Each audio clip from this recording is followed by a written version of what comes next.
Assalamualaikum warahmatullahi wabarakatuh, para subscriber channel YouTube PRFM dalam program Catatan Mang Ewok ini ya. Di PRFM kita alhamdulillah sudah kehadiran tamu spesial. Ini kalau istilah martabak ini telurnya 5 ini ya. Telurnya telur bebek juga ini alhamdulillah.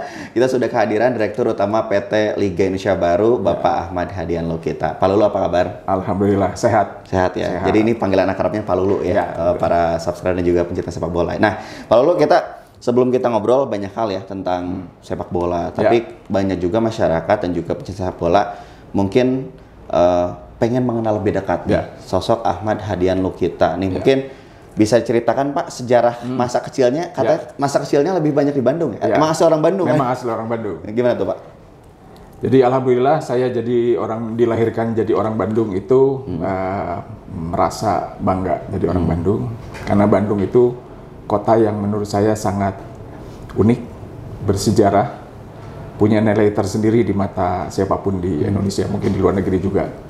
Yang jelas Bandung kota seni, kota musik istilahnya gitu kan, apapun ada di Bandung, kota pendidikan, universitas yang paling populer juga ada di Bandung, dan kita lihat tidak lepas dari kota Bandung ini damai. Betul. Jadi, saya lahir tahun 65 di daerah selatan waktu itu orang tua saya, itu di Jalan Banteng, saya masih ingat waktu kecil, dan ini sekarang lagi bulan Ramadan. Begitu berkesan bulan Ramadan di waktu kecil. Mungkin kita semua sama ya. Betul. Kalau Ramadan tuh menikmati betul, menunggu puasa sampai menunggu buka. Apa mau main apa aja. Berarti Bapak pernah main lodong ya? Iya. Jalan-jalan kadang-kadang sama teman-teman. Mungkin zaman sekarang nggak ada tuh anak-anak jalan kaki keliling kota Bandung. Mau ke Taman Lalu Lintas, mau ke alun-alun. Padahal pulangnya juga kehausan gitu kan. Tapi seneng gitu karena itu bisa merasakan bedanya dengan sekarang kita mengalami outdoor activity lah gitu. Gimana caranya maling jambu gitu kan, gitu ada jambu di pinggir jalan kita lempar, kadang-kadang yang punyanya marah dikejar-kejar, nanti balik lagi, tapi ya itulah zaman kecil yang buat saya sangat berkesan. Betul. Sampai SD, SMP, SMA, sampai kuliah pun saya di Bandung. Saya menikmati betul punya teman-teman baik-baik gitulah, saroleh teman saya alhamdulillah gitu kan, karena memang saya istilahnya diingatkan oleh orang tua lamun ulin jeung barudak soleh cenah gitu. Betul.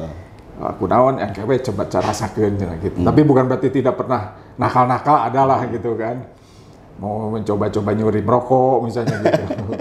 Atau apapun lah, apalagi SMA masa nggak gaul gitu kan gitu. SMA ini juga berkesan.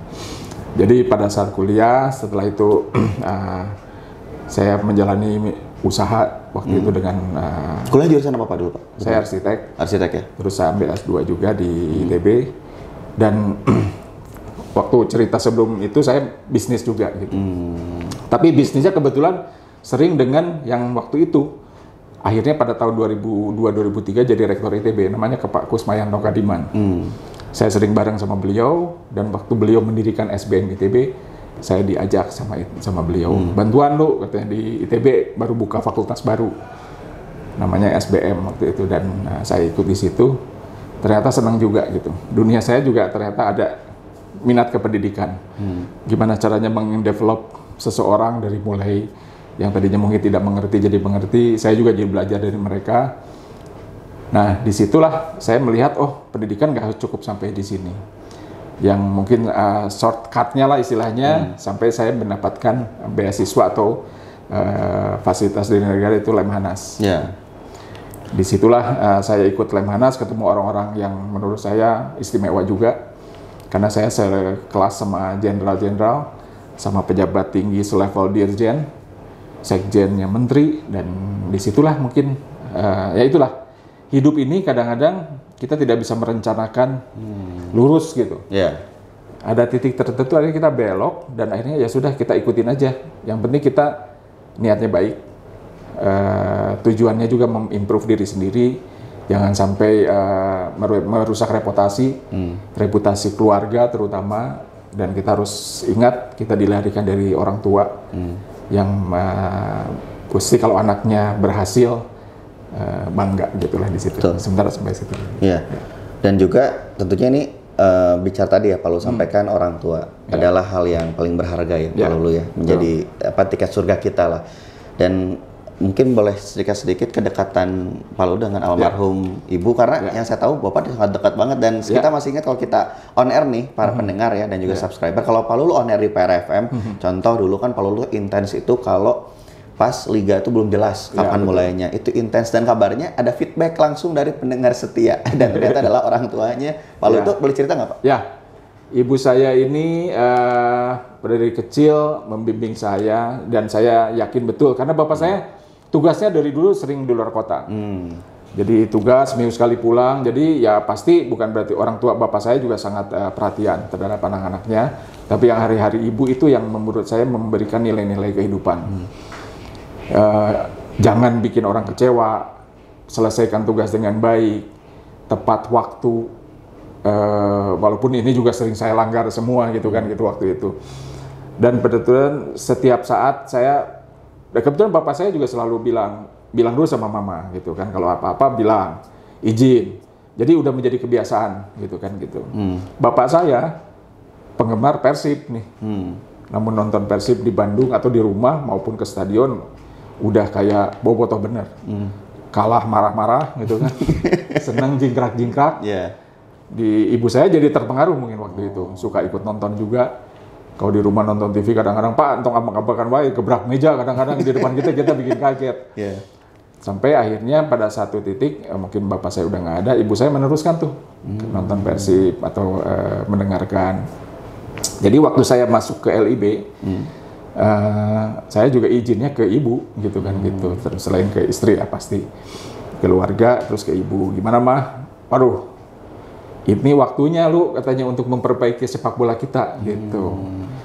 Walaupun mungkin ya kita dalam waktu yang tidak singkat, ternyata lu juga tugasnya nggak lama di sana, tapi paling ada perbaikan. Jadi saya ingat betul pesan ibu saya, dan memang beliau adalah pendengar setia PRFM. Jadi setiap saya ada di PRFM selalu bilang, aduh anak mama nih lagi ngobrol jangan gitu. Sieun salah nggak jawabnya. Jadi kalau pulang ke rumah gimana mah, bagus nah gitu kan, saya selalu minta feedback. Jadi saya dengan ibu sangat dekat, mau saya kemanapun pergi, mau ke Jakarta lagi. Kadang seminggu saya pulang tuh hanya untuk ketemu ibu, hanya untuk ngecas lah istilahnya. Pulang minta doa pasti. Kalau saya mau tugas keluar Jawa pun urusan bola selalu saya telepon paginya. Dan beliau selalu memberi restu, termasuk pada saat tekanan-tekanan datang urusan bola ini. Ibu saya termasuk memonitor juga, mungkin infonya dari mana saya nggak tahu. Lu lagi dibully ya, cina gitu. Ya, sampai akhirnya juga termasuk di dalam kondisi, karena saya baru waktu itu di LIB, saya masih banyak belajar juga, ada lah gesekan dengan orang-orang di dalam, dan itu menjadi tekanan tersendiri. Saya termasuk minta izin.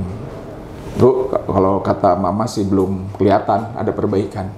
Teruskan deh, yang penting niat kamu baik kan? Baik mas, saya bilang nggak mau macam-macam. Ya udah, nawa itu aja, gitu kan? Niat baik, hasil baik. Ya udah. Jadi termasuk juga pada saat terakhir saya bilang mama saya meninggal tuh, Persib kehilangan satu fans beratnya. Nah, gitu. Itu dia.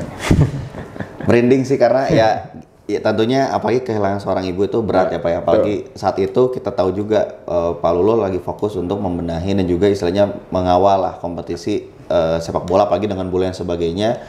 Tapi semoga ibu semua khotimah ya Pak Lulu ya. Insya Allah, amin.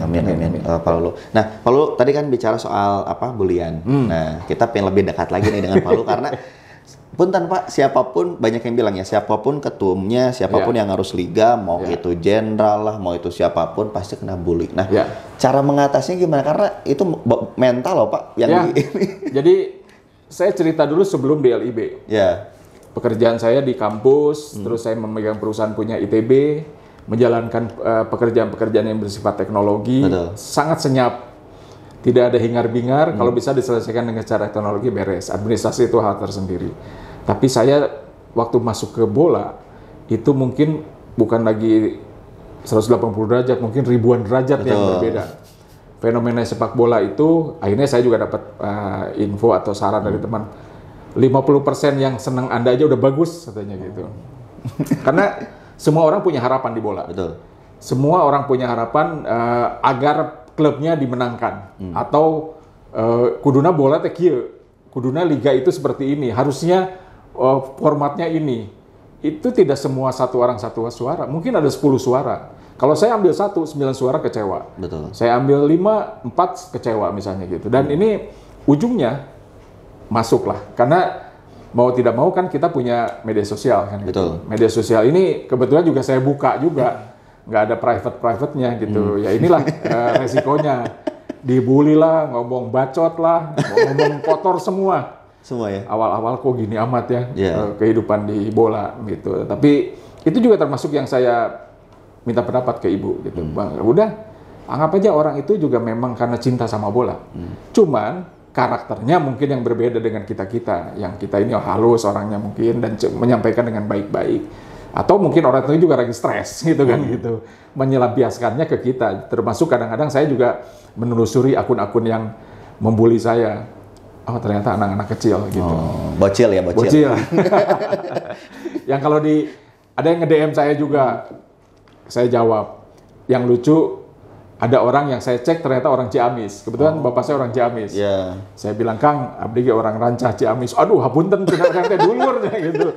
Jadi baik-baik. Yeah. Sebenarnya mereka ingin informasi. Tapi kadang-kadang kalau kita balas secara langsung di IG kita, tetap aja orang itu tidak puas. Mungkin nanti Pak Fauzi bisa atau cek lagi lah banyak soal Liga Bali, Liga Dagelan, settingan.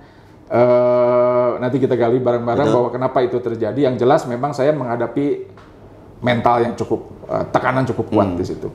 Tapi akhirnya saya bilang ya inilah resiko menjadi salah satu keinginan kita ingin memperbaiki bola. Betul. Kalau ternyata itu bisa berhasil, insya Allah lah. Ada waktunya juga. Ada bully di titik ini, setelah itu juga hilang.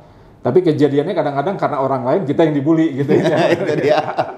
Jadi gitu, yang salahnya siapa, yang kena beliau gitu kan.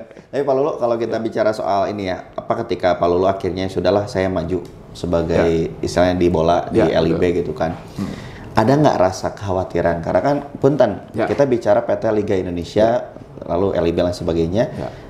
Ada sosok sebelumnya yang pernah berkasus.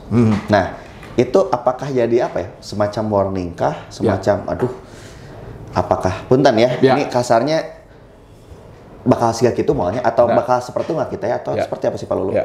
Jadi kembali ke niat. Niat kita apa sih kalau masuk ke suatu tempat?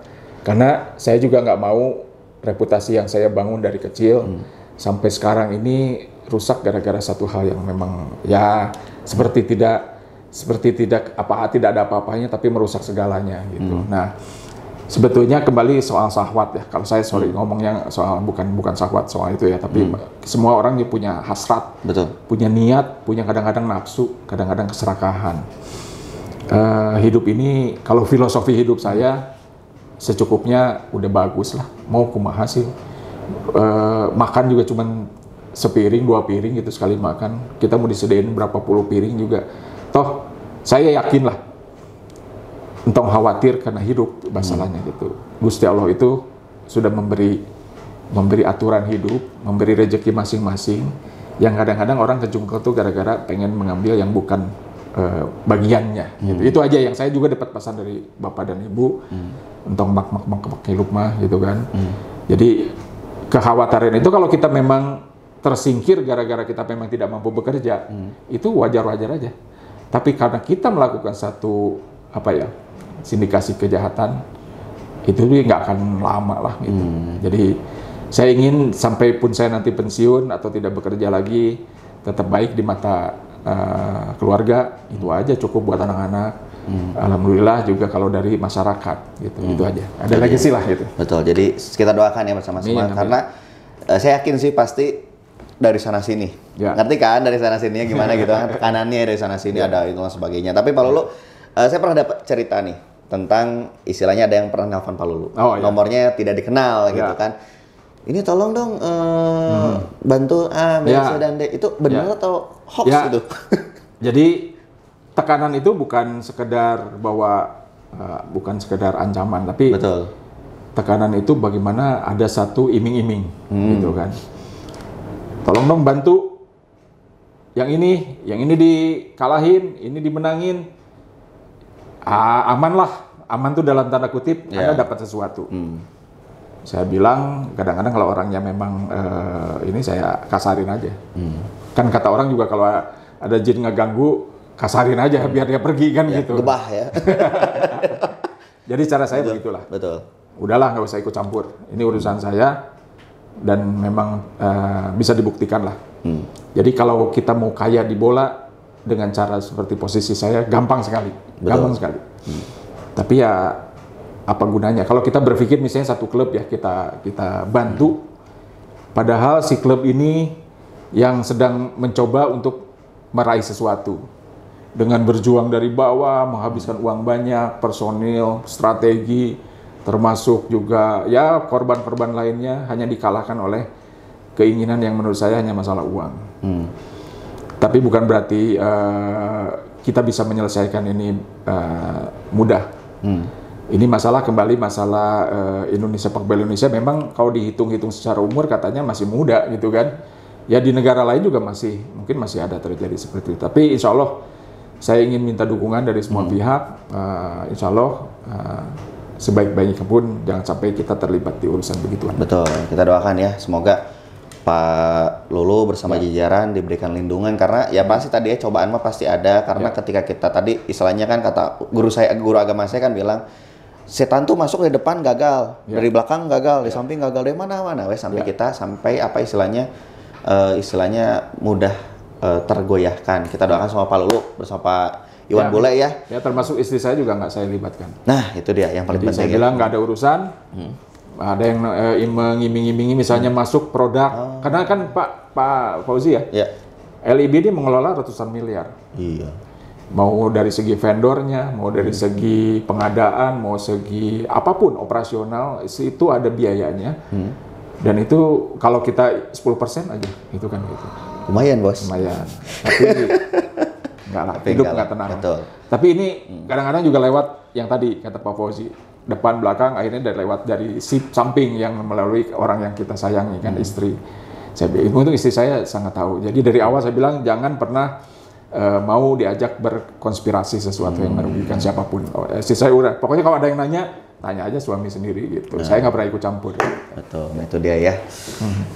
Inspiratif sekali dari katakan. Jadi harus ya itu dia ya kadang-kadang saya pun dapat kabar banyak lah Pak. Saya semoga ini hoax juga ya. Beberapa orang ke si A-nya masuk akhirnya ke istrinya, tapi semoga itu tidak benar. Dan baik lagi tadi Pak Lulu sampaikan tekad dan niatan, apalagi tadi kan Pak Lulu sampaikan ini udah ada niat dan juga pesan dari sang ibu almarhumah yang sangat mencintai Persib ya, sangat mencintai sepak bola dan makanya sok istilah mungkin perkataan lu silakan lu maju gitu ya. Betul. Kan kalau saya dukung Persib dari awal, Persib juara tuh harusnya. Iya, harusnya gitu ya. Harusnya gitu. Tapi Pak Lulu ini sekaligus nih, saya jadi keingetan juga. Pak Lulu tadi bilang dari awal, ayah bobotoh sejati. Begitupun ibu. Begitupun saya yakin Pak Lulu juga sama. Ini bajunya ada biru. Nah, mengubah, karena kan kita gini Pak, di sisi lain, ini tim yang saya cintai, tapi kok mainnya jelek. Ya kalau nonton itu, kita nggak munafik lah. Betul. Apa yang setiap orang lah. Misalnya, tapi kecuali pertandingannya antar yang tidak kita tahu, tidak kenal ya kita juga nggak ada intens kemana-mana. Betul. Tapi misalnya Persib lawan B lah gitu. Dalam hati kecil selalu bilang, insya Allah Persib juara. Gitu. Menang lah gitu kan. Tapi bukan berarti terus memenangkan dengan cara saya memainkan waktu, memainkan apapun, tidak. Jadi mainlah dengan baik. Ya kalau jelek kadang-kadang saya juga, sih mainnya butut gitu kan. Memang kenyataannya tidak semua klub itu mainnya bagus terus. Itu fakta. Setiap klub juga ada trennya lagi naik, ada turun gitu kan. Harapan kan naik terus. Jadi intinya walaupun Pak Lulu ya istilahnya kan ya pendukung Persib, tapi kalau udah bicara profesional itu harus bedakan ya, jangan sampai jadi gini, ternyata Pak Lulu teh pendukung Persib, andai Persib tahun depan juara, ini mah andai ya. Gara-gara ada Pak Lulu, enggak juga sih ya. Itu mah udah resiko juga Pak Fauzi. Iya kan? Mau Persib nggak juara, nanti saya dianggap mendukung siapa. Iya sih. Kalau Persib juara, pasti yang tidak suka sama Persib, saya akan bilang, ini gara-gara settingannya ini. Setiap juara musim, Liga itu selalu ada bilang ini Liga settingan. Tinggal karena mungkin ya, karena di PSSI kan ada si A, pemilik klub A, si B, pemilik klub C atau apapun lah. Jadi akhirnya memang ada tendensi karena orang kecewa. Beda dengan kita nonton balap motor atau Formula One. Juara 1 sampai juara pun berapa, ya sudah lah, nggak ada yang kecewa kan. Di kita mah di bola ya. Yang menang gembira, yang kalah pasti ambek-ambekan. Itu aja. Kalau di Mandalika kemarin juara 1-2 ya semua tepuk tangan. Di ini ya pasti ada yang nangis kan di bola. Jadi inilah bola gitu. Inilah bola keunikan tadi. Kalau sudah sampaikan yang masuk ke Instagramnya Liga Settingan, Liga Dagelan, Bali Cup ya. Terus juga ini yang paling ngeri itu gini, ada ungkapan liga belum dimulai sudah tahu siapa yang juara. Kita akan temukan jawabannya di sesi berikutnya di part 2 tentunya dalam catatan Mang Ewok bersama Direktur Utama PT Liga Indonesia Baru Bapak Ahmad Dadian Lukita. Tentunya dalam di channel YouTube Radio PRFM. Tetap bersama kami.